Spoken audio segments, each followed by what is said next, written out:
Hey everyone, this is WP Product Talk. Thanks so much for being here. And have you ever heard that phrase that corporations are people? That's an interesting type of way to think about stuff. But I know that one thing about that is very true, that founders are people. People who create businesses are people. And oftentimes the person behind the brand is a big part of the success of that brand. So who you are and what you stand for and your what we call personal brand really, really matters. And that's what we're going to talk about today. This is WP Product Talk, a place where every week we bring you insights in product marketing, business management and growth, customer experience, product development, and more.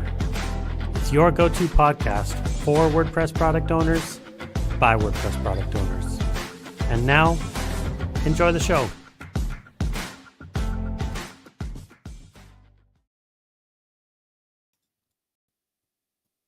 Hey, Katie, welcome. Hey, yeah, another new series of WP Product Talk. I know, we're back. We've been away for quite a while and it feels weird. Kind of because Yeah. Also feels a little bit like everything has changed, like everything in between times. I mean, to just speak to the elephant in the room, yes, we're still going to keep doing WP Product Talk. We'll just try not to call it like managed hosted WordPress Product Talk or something like that. Yeah, WP is not trademarked. Yeah, exactly. So what's your take? Are you excited to talk about the subject today? Yeah, I think it's a really good topic, and we've got an amazing guest to talk about it, of course, who is an expert in this particular area. Exactly. When this subject came up, I said, the only person who I would trust to talk about this with authority is my friend, Chris Lemma. And here he is. Chris, thanks so much for being here, man. It is great to join you guys. So glad for you to be here. Can you give everybody a little bit of a rundown of who you are, what you do, and why you're here to talk about this subject? Well, I'm here to talk about the subject because you invited me. So that's why I'm here. As for who I am, a long time ago, I used to be important in WordPress. I'm not anymore, but I still know people that are old like Matt. So Matt still invites me onto things, and that's awesome. In the old days of I don't know, I started using WordPress in 2005. I started getting involved in the community in maybe 2010, 2011. From 2010, maybe 2011, I was involved in the community up until about 2.5, almost 3 years ago. And heavily involved in advising companies, coaching companies, particularly product companies, building a product for the space. I ran the managed WordPress hosting at Liquid Web and created the managed WooCommerce hosting there. Have spent a lot of time working in the WordPress space. Left just a couple years ago to start another company, and that's what I'm doing today over at motivationcode.com.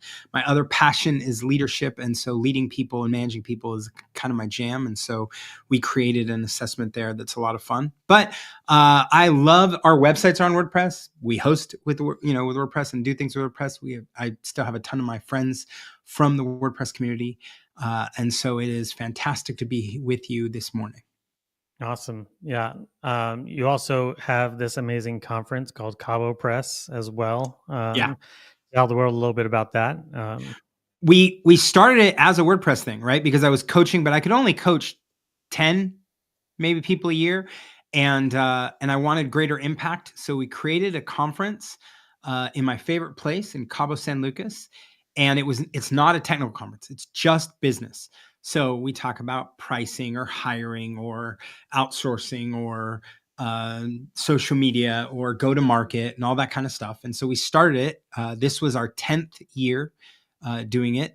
And it was in the first years, it was all WordPress people. Today, it's about a third WordPress and 2/3 that are agencies that do some stuff with WordPress and some stuff outside, and some SaaS companies that maybe some of the founders came out of WordPress and then went on to do SaaS. So it is a little more spread out. It's not all WordPress these days, but it is a fantastic conference that will ruin every other conference for you. 5-star resort, unlimited food and drinks, only sessions from 9 to 12 so that you're not exhausted by the end of a day. And all the sessions are discussions rather than lectures, and they're held in a pool. And once you hang out in a pool, it's really hard to go back to a ballroom and rows of chairs. So yeah, nice. That's awesome. I've heard nothing but really positive stuff about it. I bring that up just because when I think about Chris Lemma and Chris Lemma's personal brand, it's hard to separate that from Cabo Press, honestly. But let's jump into it. The first thing we always try to like lay out here for everyone is like, what's the big deal about personal brands? Why should product owners care about personal brands at all?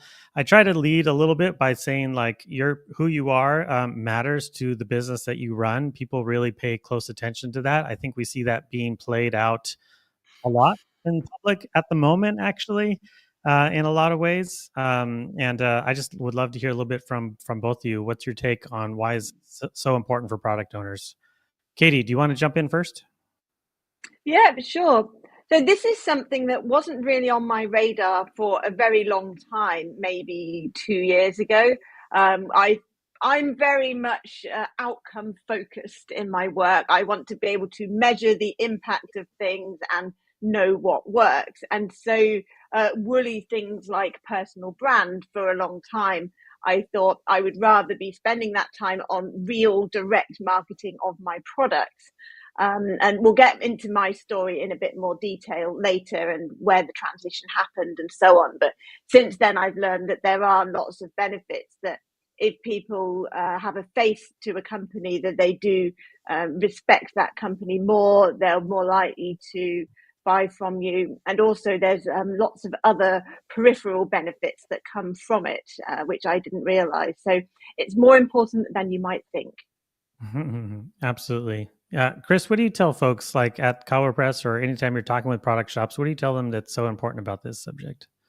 So I tell them the story of GoDaddy, right?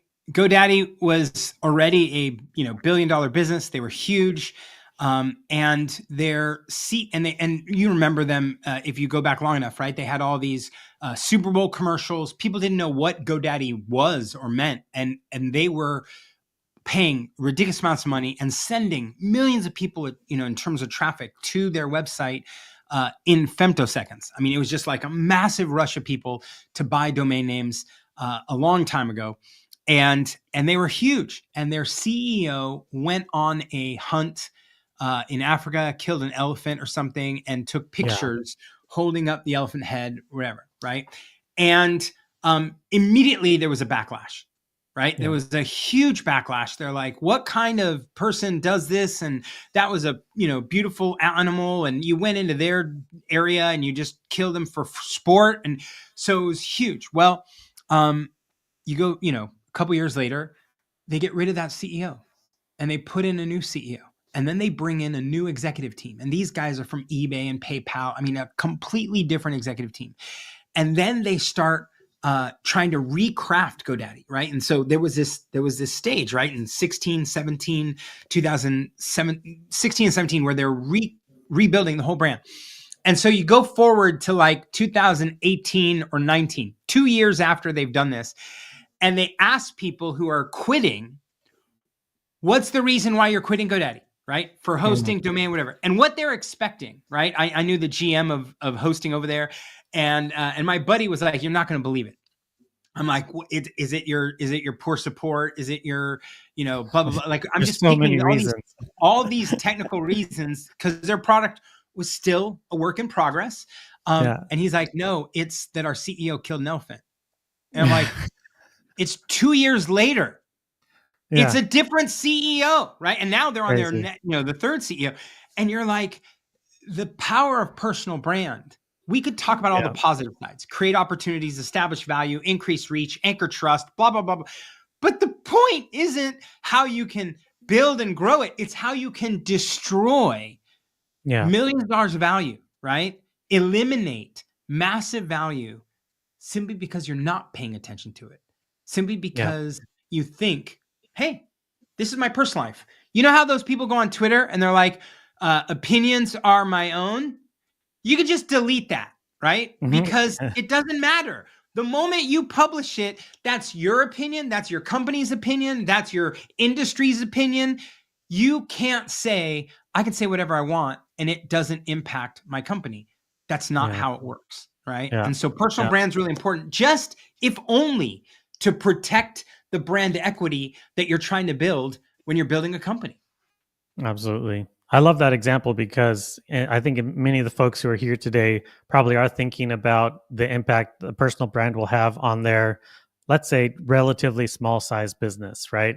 And you're highlighting how, oh my gosh, no, this goes all the way to the top. Of course, we all know like Bezos and all the big folks who like their personas.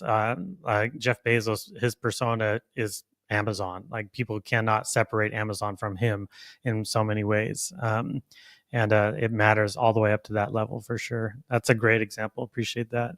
I mean, me personally, I think about it a lot because I put myself out there a lot, and I have done that for a really long time. And I do think that people's ability to trust me extends to their ability to trust the products that I offer. And so I really try hard to always be somebody who stands behind his word at all times, in order that when they get into Give WP and now when they get into any of the various Stellar products that I associate my name with, that they feel like they're coming to the right place. Am I successful at that? Does it matter? Does it drive an impact? I hope so. I think it does. I keep trying to make sure that that it's the truth. It's gotten harder now that I'm involved with a lot of brands. Just recently I'm doing a lot with LearnDash, and LearnDash has some growing pains to go through right now. And we had some folks in the LearnDash Facebook group blow up really heavily, and I jumped in there and I said, "Hey, folks, I work with this team all the time, and I'm going to help you out." And honestly, I'm a little nervous about it. Like, I really want to make sure that it works out now because I've put my brand on this other brand now, and we are making great progress there already. But it's been a different and interesting experience for sure. So, and your brand ultimately is not tested when everything is going right. Your brand is tested when everything is going wrong. Right? Really good I point. can be so I am strategic, I'm insightful, I am generous, and I'm a coach, right? These are the four pieces of who I am. I can be generous.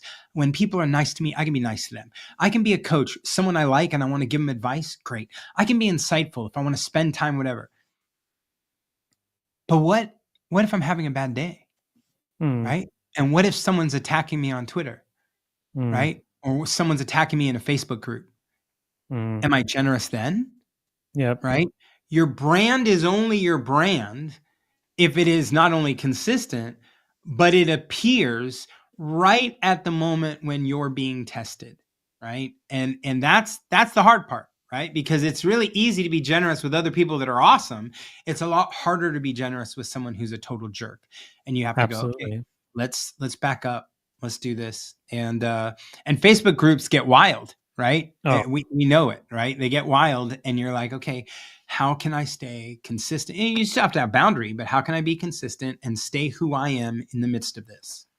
Yeah, absolutely. Yeah, and you need to be personal because if you come out at that all corporate, like, we value your opinion, your esteemed views and whatever, then that makes it worse. So you have to put some sort of personality into a social platform, don't you? Otherwise, you just come across as a faceless clone from the company. So I think that's a really important time to do that. Yeah, absolutely. That's a great point. A real reason why that kind of stuff matters as well, for sure. Do you have some examples in the WordPress space, Chris, of like folks who you feel like have done personal branding really well, besides us, of course, who are on the call? Yeah, I mean, it's the two of you. Yeah, I think there's a lot of people that have developed brands, and it helps them, right? Like, so our friend Matt Medeiros, like if he suddenly said, I'm not going to be on video. I'm not going to be on audio. I'm not going to do any podcast. I'm done with all this, and I'm just going to go hide off in a corner and work for a company. You would feel that loss almost immediately, right? And you would feel like that's off brand. It doesn't matter when he announces, "Oh, I'm going to go work at Gravity Forms." You're like, "Guess Gravity Forms is getting a podcast, right?" How do I know that? Because I know who Matt is, and I know what Matt brings to the table, and I know that obviously when they went to hire Matt, they were like, "Hey, we could do some of this stuff," right? And so you go, "Yeah, Matt has developed, that corner. He's taken that corner." And if someone says, "Hey, do you want to create obviously other than this one, you want to create a podcast in WordPress?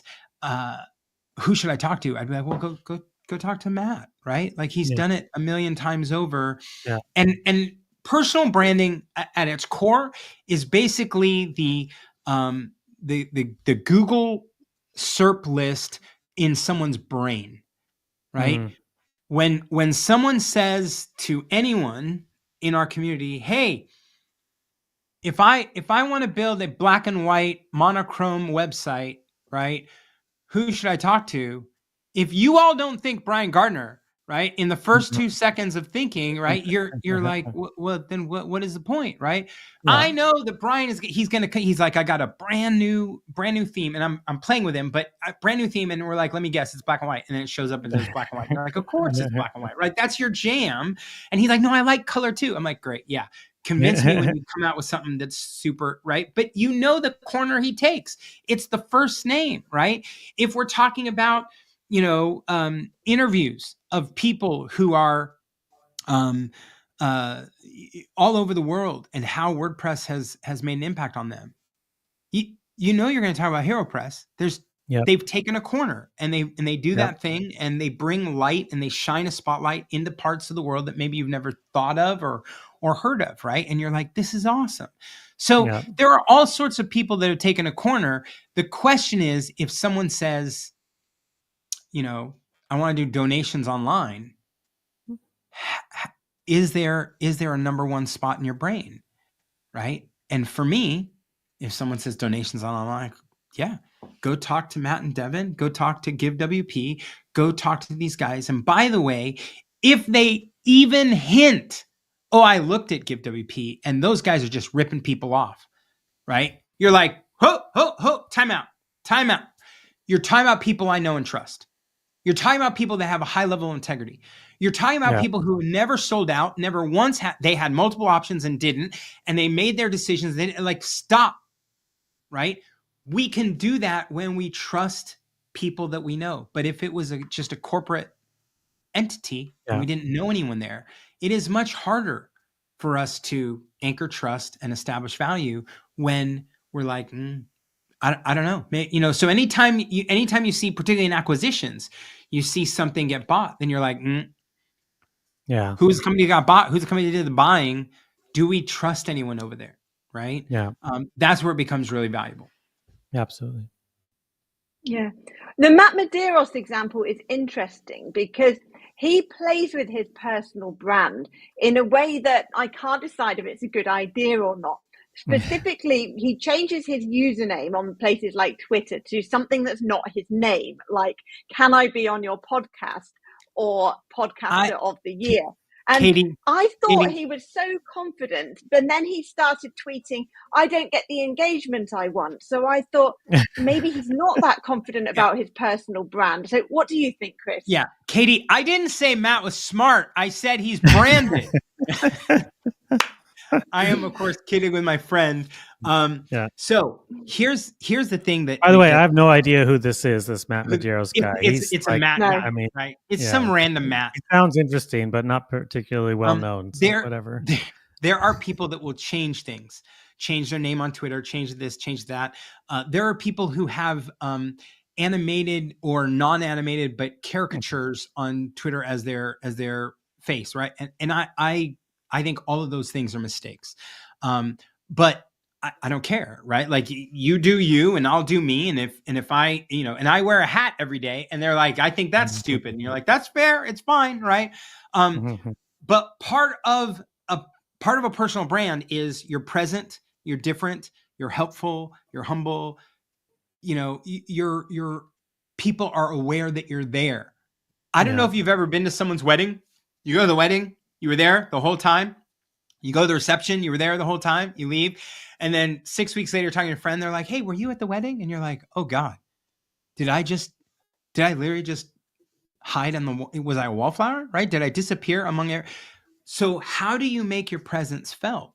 How do you make so people are like, oh yeah, that's right. And so whether it's, Matt remembers I did 12 to 15 talks a year and wore the same shirt every single time for like 3 years. That's a great callback.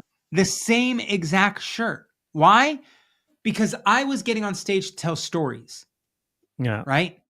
And cool so story, I took bro. a shirt, right? Took a shirt that said cool story, bro, which by the way, people who didn't know the phrase cool story, bro, would listen to my stories and they would be like, cool story, bro, very positively. And if someone didn't like me on stage, they'd be like, well, he's mocking himself because cool story, bro is like, yeah, dude, you were wasting my time.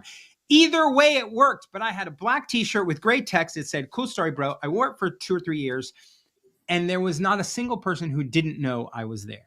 Right. Yeah. When I switched off from that and switched to wearing a hat all the time and hats that have color and colors that match the clothes I'm wearing, whatever, right. However it was, people are literally in airports like, hey, are you at O'Hare right now?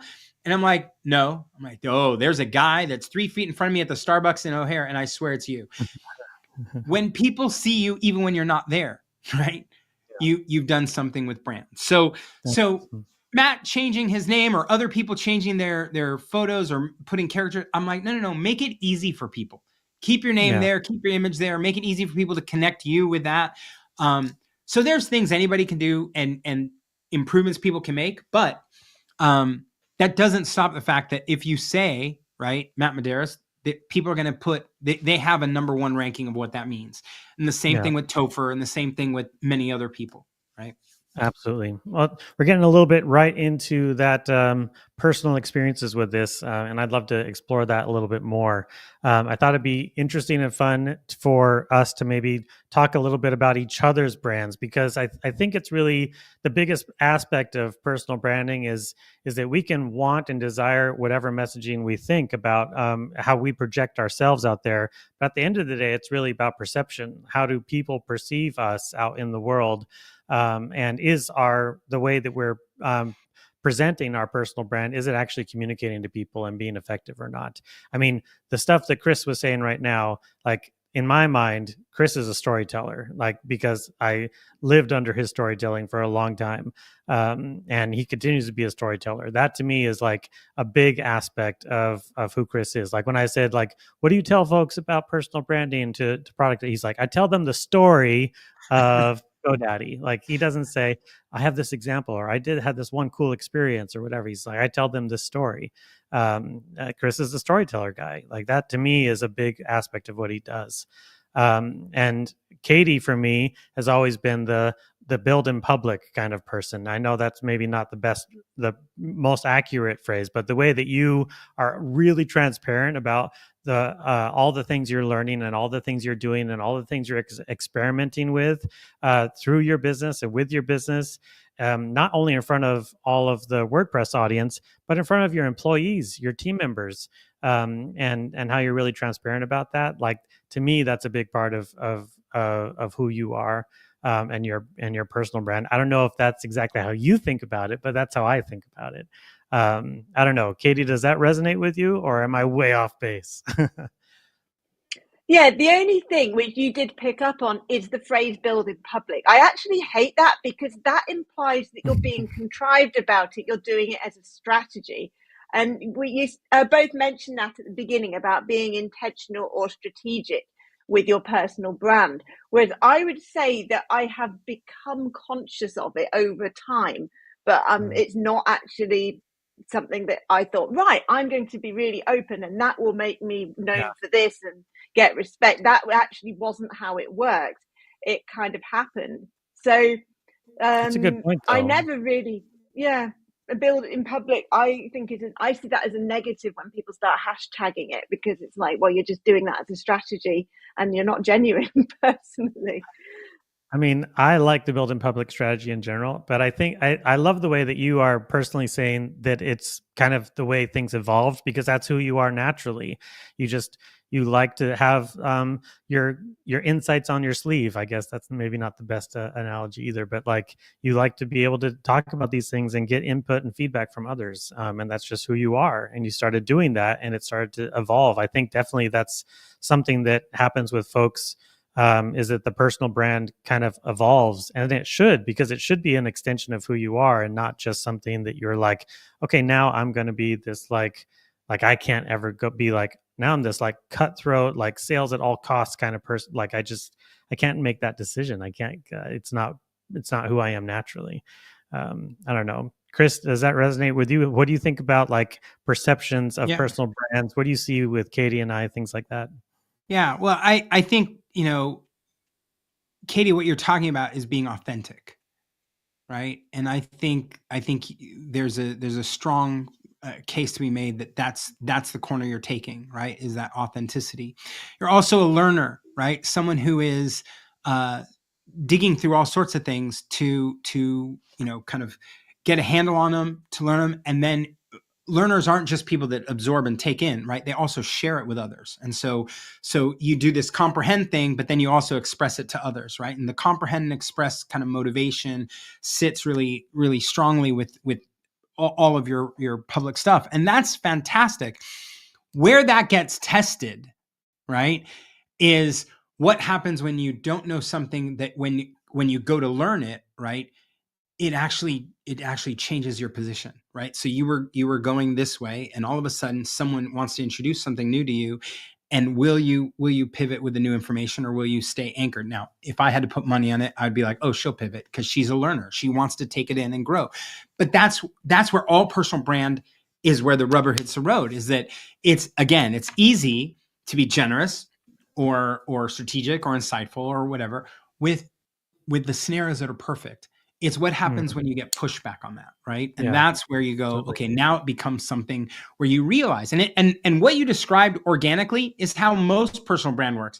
You're doing something without thinking about it. It's not contrived. It's just who we are. And then someone says the words out loud and says, oh, you are a learner or a comprehend expressor, you are a coach, or you are and then you go, yeah, I am. And then now that you've put the word on it, now you start seeing it more, right? You've all been through the experience, right? Where you've never seen whatever car you want to talk about. You've never seen it on the road. And then you buy one, right?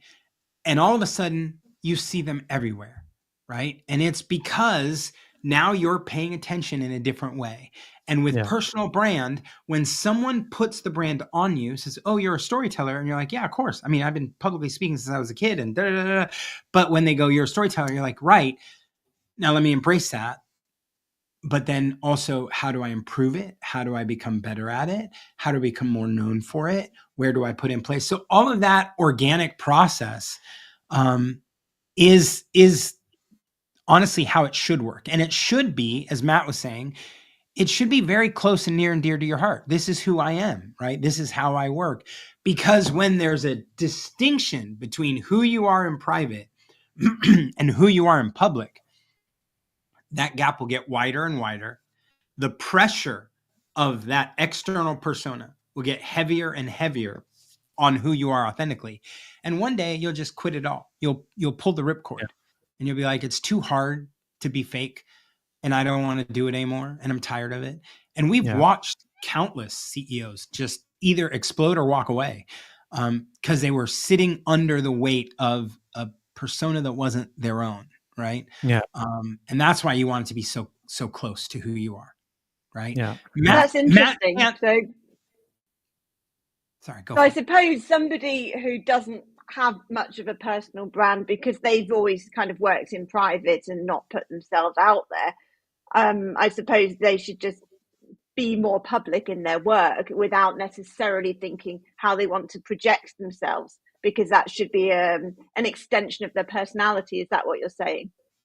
I'm saying that if those people who are quietly working at their own desk and they weren't public anywhere, if they were to reach out to 5 of their closest friends and say, what makes me unique? And they got the same kind of answers 3 out of 5 times or 4 out of 5 times, they could double down on that.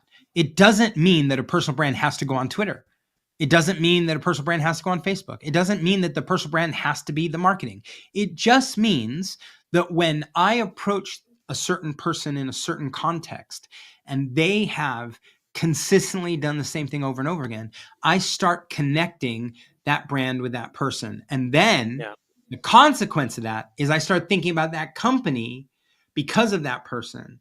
So imagine that you go to the airport and you go to a small airport, right? I mean, I had companies in places where the woman that checked me in at the ticket gate was the same woman who checked me in at the gate. The one that was at the place where you drop off the luggage. She's the same woman who showed up at the ticketing gate to let me through. And then when I sat in my seat on the plane and I looked out the window, she was throwing bags in the plane. I thought for a second she was going to get on the plane and fly it, right? I'm like, this woman does everything here. But she was so nice. And this is at like 5 or 6 in the morning, that when people start saying, hey, you could go to this other airport, it's bigger, right? Because some early morning flights would get canceled. And I'm like, I go to Traverse City in northern Michigan, even though it only has 4 gates, because the woman that works the United desk is the best ever. And then they'd be like, I hate United. I'm like, I don't care. That woman takes care of anything and everything. And so when we switched companies and I was going somewhere else, I was flying in other airports, whatever, I could switch from United to Delta without blinking. But it wasn't because I cared about United or Delta. It was because, hey, that United experience I had was that one person was sitting at that desk. She wasn't famous, right? But she was awesome. And when I stopped that encounter, it was a lot easier for me to switch brands because I was no longer being loyal or disloyal to her. I was in a completely different airport. Yeah, absolutely. I love it. I love to lean in a little bit on that whole aspect of how these have fleshed out for us personally in different ways. Katie, I'd love to hear a little bit more about your journey with your personal brand, how you perceive yourself. I didn't want to like speak for you in terms of what your personal brand is, especially if you don't like the build in public tag. So how have you been thinking through it personally? Well, I kind of haven't. It's just sort of happened. And then I've reflected on it and the benefits after the fact. So I joined Twitter largely because I got freaked out at WordCamp US in San Diego, because that was the one that was quite small, when it was mostly people from large companies, particularly Stellar. They seemed to rule the place. And I was like me from my little independently owned company that doesn't have a big backer or anything like that. And I came away thinking, how can I have the impact that I need to while wanting to remain independent and all of that stuff. And so I did things like join Twitter and just be a bit more involved. And I didn't know how other people use Twitter because I'd never been interested in it. I'd actually been really anti-Twitter always. So I didn't know that a lot of people are quite fake on there, and in my view, and things like that. And so I just started like asking questions, talking about what I was working on. It became, and still is, basically my professional stream of consciousness, I suppose. Yeah. So if I need to research something, I'll stick something on Twitter. Oh, who's can recommend a good A/B testing tool or whatever it is, and then experienced people from the WordPress community tell me what they're using, and I don't have to do the work. So they just do my work for me, and then everyone. And if there's a stat I want to share, like I'm looking at numbers, I'll share the number and some charts, and everyone tells me hopefully their charts so I can compare and benchmark. And then suddenly everybody was saying, oh, you're so open, you share so much, I love the way you're doing it. And it wasn't a strategy, it was just what came naturally, which I discovered had business benefits because people were basically doing my job for me via Twitter. So that became my personal brand. And I've thought about the benefits of it because I could be spending, like I said earlier, that time on direct types of marketing or something like that, SEO or ads or whatever. And so I think, as well as like the practical, actionable business advice I get from expert people in the WordPress space, I have literally had some of my plugins acquired through being on Twitter, and it's only becoming a bit well known that brought that opportunity. I've had a few sales from it as well, but that's not the main thing, which is why I need to reflect on this, because what other benefits are there? And Yeah. I've also noticed it's made me just more connected generally. Like, I'm working on a new project at the moment, which I'm not ready to say what yet, but I've been reaching out to people that I know specialize in that area. And because they know me from online and things, I've had like 2 consultation calls with people for free this week, where they're just giving me advice, and things like that, which I don't think would have happened if I was some unknown person that they never heard of. Yeah, One absolutely. of the things that you did, Katie, is when you published information about your business, right? Mhm.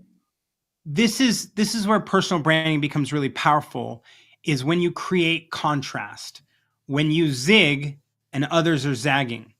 So no one else is publishing, here's how many tickets we closed this week, or here's how many sales we did by, across these products, whatever. People aren't normally sharing that. And since they're not normally sharing that, that's the zag. Everyone's zagging, right? And you zig.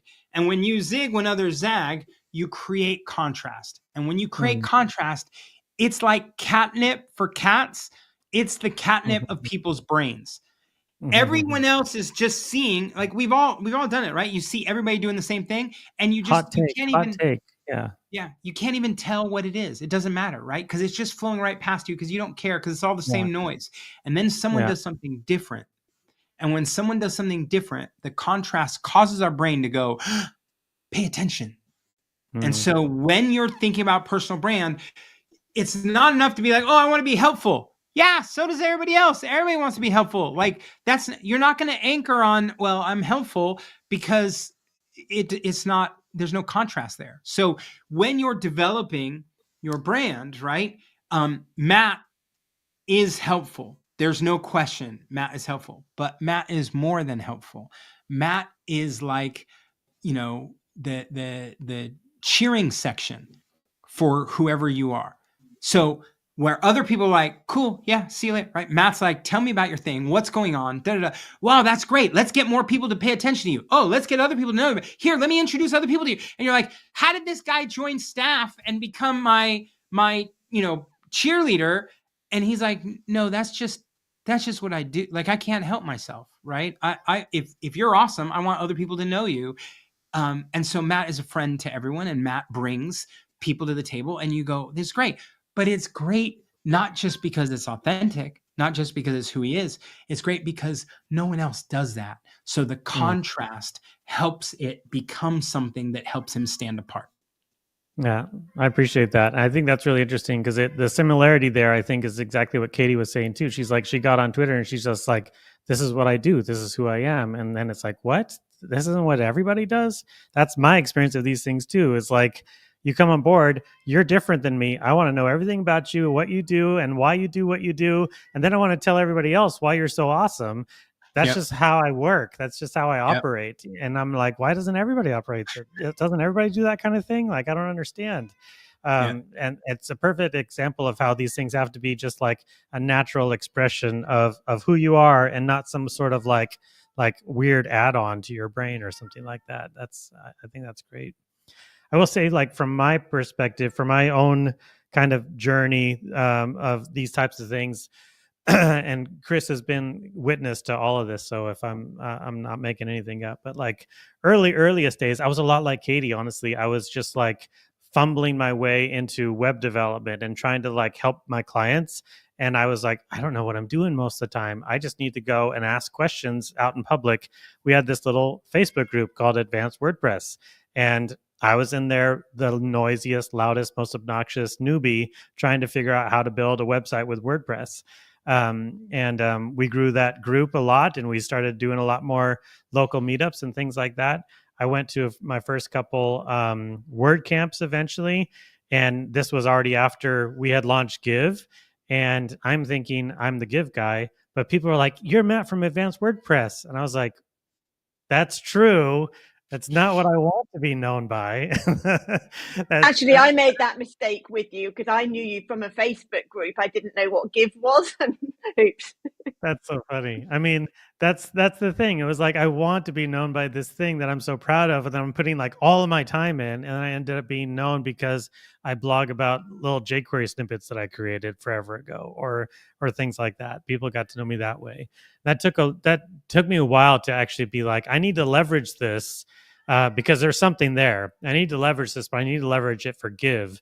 And so I really started being a lot more focused on how nonprofits can benefit from the work that we're doing, really being really public about the work I was doing with local nonprofits, and really trying to laser in on just talking about those things as much as I could. And I think that's part of it too, is like developing and honing a brand, a personal brand, is also starting to eventually say no to all the things that you don't want to have as core to who you are. And what, like, the Advanced WordPress Facebook group is still there, and I still am an admin there, and I still do stuff there, but I don't talk about it ever. It's not something that I promote, or it's interesting, it's helpful, whatever, but like it's not the core of what I'm trying to push out there anymore. The other one that really struck me, Chris, that you mentioned, that I have a story there too, is how our brands are tested in when people are testing them, when people are difficult. I've had the unfortunate experience of being in the that's my cat, actually. There's a cat. Maybe someone else tell a quick story and I'll let my cat out. I'll be right back. He's like, now I'm going to be known as the guy who runs a podcast but walks out in the middle of the interview. Well, it reminds me of Mullenweg's recent interview with Theo when the cat jumps on him. So I was thinking that was going to happen with this, Matt, and there was going to be some parallels there. Yeah. He's like, no, I'm taking the cat and taking it out of the office.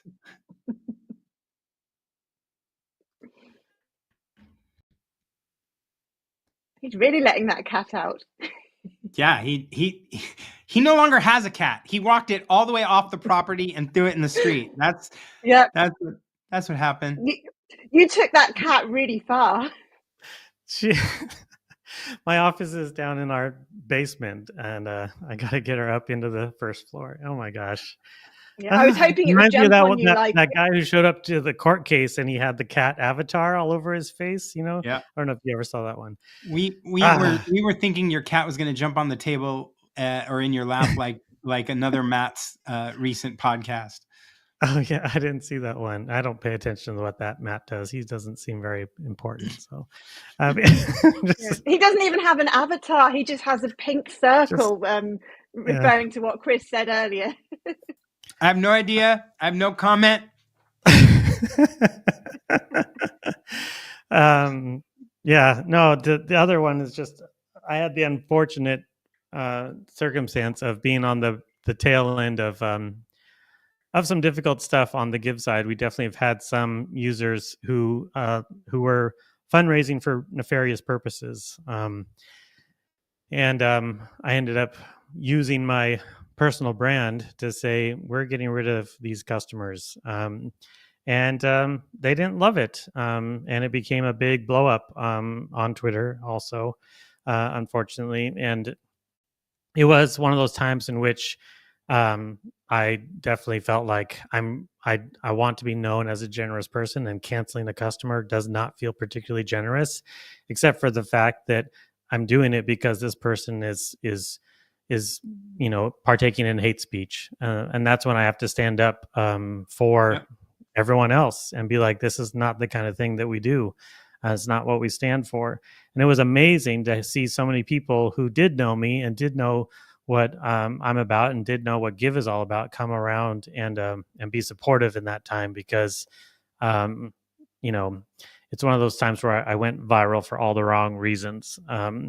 And it was really challenging and difficult. People actually citing stuff from my blog about my family and stuff like that. It was really hard. And when that happens, the effort, the focus that you've put on personal branding, you forget about all that, but it's what will often carry you through that hard time. When you go popular for the wrong reasons, right? When you go viral for the wrong reasons, and then the people who know you, your friends, the community you've built around you and know your brand, they have not one touch point. They have not 2 touch points. They don't have 5 touch points. They have 100 touch points where they're like, hey, Matt has consistently been one of the good guys. So let's give him the benefit of the doubt on this situation. And let's assume that maybe he's actually trying to do something positive, not negative, right? And that's where the personal brand at the end of the day, right? Like I said, it creates opportunities, it establishes value, it increases reach, it anchors trust. But the other one it does is it keeps you sane, right? When other people can reflect back to you, this is who we know you to be. And we trust you on that, right? And that keeps you sane when you're hearing new voices you've never heard of before, right? People that have 3 followers on Twitter suddenly have this huge, big opinion about you. The words still hurt, right? And so how do you build a community around you of people that trust you and know you and say, hey, I can articulate how you've established value over years. And that changes the conversation when someone wants to say, this person's really bad. And they're like, no, he's not. You're wrong about that. Yeah. Yeah, absolutely. Yeah, that's what I felt exactly in that time too. And it really did matter. And I was thankful for it. Even though the week to 10 days of that whole barrage was absolutely not fun. Yeah. We always wrap up every episode with our best advice.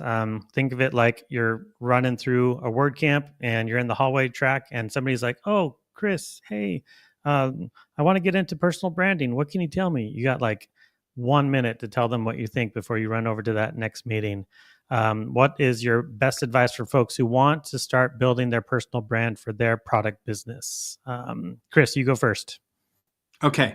So, I got 1 minute. I would say pick the 3-4 things that you want to be known for, write them down, right? For me, strategic, insightful, generous coach. Write them down. Now, you're going to get on the phone with someone. You're going to get on a Zoom call with someone. You're going to have a podcast episode with someone, right? Don't get off the call. Don't end the conversation.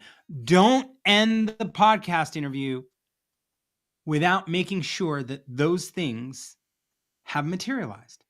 It's really that simple, right? If you're going to be a coach and you say, well, I can't help but coach. I can't help but give advice. I can't help but whatever. Then make sure that every touch point is synchronized. Make sure that every touch point is the same. Make sure that everyone says, I had a call with him and I had a call with him and I had a call with him. Oh my gosh, he was so insightful and so strategic. And you're like, there, check the box. Now I can hang up. Nice. Love it. I think that was 1 minute. Yeah. Estimated 1 minute. Good. Katie, what's your best advice?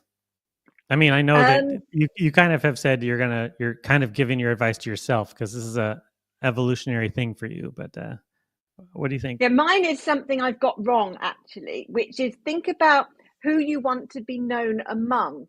Because I am best known among WordPress product people. That seems to have become my thing. But the majority of them are not my target customers. Actually, if I was being strategic, then I should be better known amongst particularly WooCommerce store owners. And I am making some headway into that. For example, I've been invited to be a speaker at the WooSesh conference in a couple of weeks.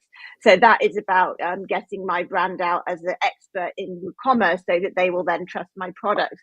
But as a whole, I am most known in an area which isn't as relevant to my business as it might be. Yeah. Nice. Love it. Mine is similar, I think, between both of you in many ways. Once, like with Chris, you've identified those core things, pruned. And that's what I feel like I've done a lot over the years is start pruning the stuff that isn't that central message or isn't those 3 or 4 things. When I was first blogging, I would blog about a jQuery thing. I'd blog about SEO stuff. I'd blog about a theme that I think is crap. I'd blog about what I did in high school for sports. None of these things really mattered at that time very much. And people were starting to identify me as a certain type of thing that I resonated with. And I had to start slowly not doing those other activities, because I do want to have folks who want to be celebrated, who need to have help getting into the freemium WordPress space. Those are the folks who I want to have conversations with. So I'm going to not pretend that I'm an SEO expert anymore. I'm not going to be promoting any of that stuff, but I will tell you that I absolutely love helping to optimize readmes on the plugin directory, if that's available to you, that is, of course. But prune those things out of your life so that you can focus on the things that are most important, that are going to move the needle for you. Cool. Great conversation, folks. I really appreciate it. And Chris, thanks so much for being here. Where can everybody find you, Chris? ChrisLemma.com, at Chris Lemma on Twitter, corporately over at motivationcode.com. I think I'm on Facebook too, right? I think I'm still in the advanced WordPress. I may have stepped out of that moderation thing when I joined Liquid Web, just so I didn't have any conflicts of interest. But yeah, I remember setting that group up. I mean, that was a long time ago. Eons ago. Yeah. And what's hilarious is that, like, 12 minutes after setting it up, someone put in a post and someone else replied and said, that's not advanced enough. Yeah. And it has stayed that way ever since, right? Like, exactly. It's been, I don't know, 15 years, and people are still like, we need the advanced group. And then someone else like, we need the advanced group. And you're like, yeah, I thought this was advanced WordPress. Why are you asking about plugins? Yeah. Well, folks, awesome. As we said, we're kicking things off again. We got about 6 to 7 to 8 weeks of content coming your way for the next 7 or 8 Wednesdays in a row. Next week, we're going to be chatting with Jason Coleman from Paid Memberships Pro, all about partnering with other WordPress companies. I'm excited to watch that episode later. I'm going to be on vacation, actually, next week. So, as always, thanks everybody for being here, and do all the fun like and subscribe stuff to keep us going. And we'll see you next time. Bye.